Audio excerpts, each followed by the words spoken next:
It is deeply concerning to read news reports of acute shortages of medical equipment, hospital beds, etc. Reports from across the country also speak of the scarcity of COVID-19 vaccine as also of important life-saving drugs, including remdesivir in different parts of the country.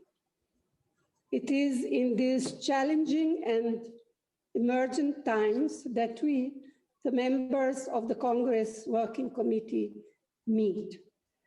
Let me first of all extend once again a profound sense of grief and sorrow to the many thousands of families who have lost their loved ones over the past year to the pandemic.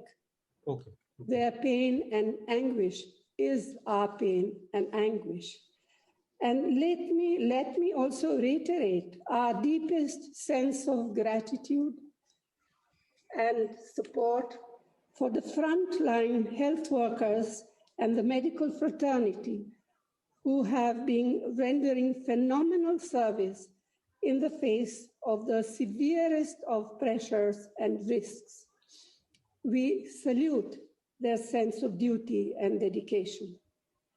Recently, I had a detailed discussion with our chief ministers and some ministers who belong to alliance government. But what transpired was the gross unpreparedness and avoidable advocism on the part of the Modi government in foreseeing, evaluating, and managing the crisis.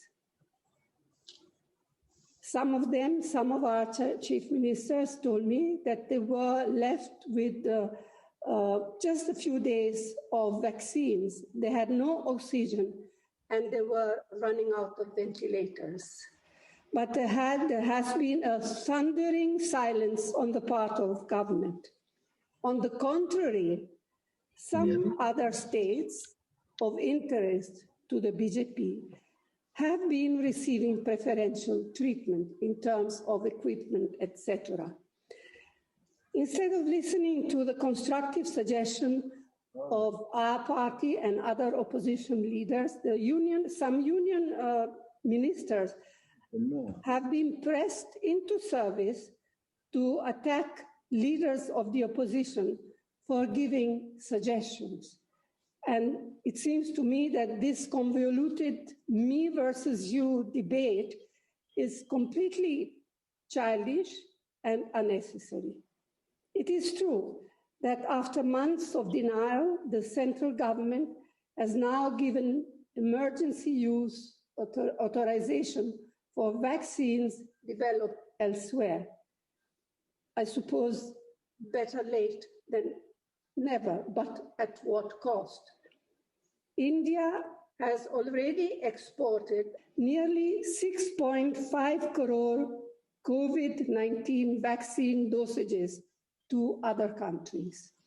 Considering the highest infection rate in the world in our own country, shouldn't vaccine export be held back and priority given to protect our citizens? Government must also reconsider its priority for vaccine candidates by reducing the immunization age to 25 years and above, as also to all younger persons with at-risk health disorders like asthma, angina, diabetes, kidney and liver diseases, and other similar ailments. In the course of my talk with our chief minister, the questions of GST came up.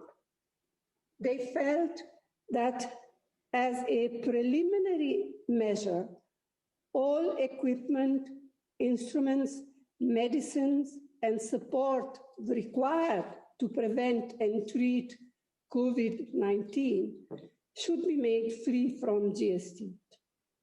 It is a matter of great concern that life-saving drugs like remdesivir etc., and medical oxygen, as also other basic supplements, are subjected to GST at 12%.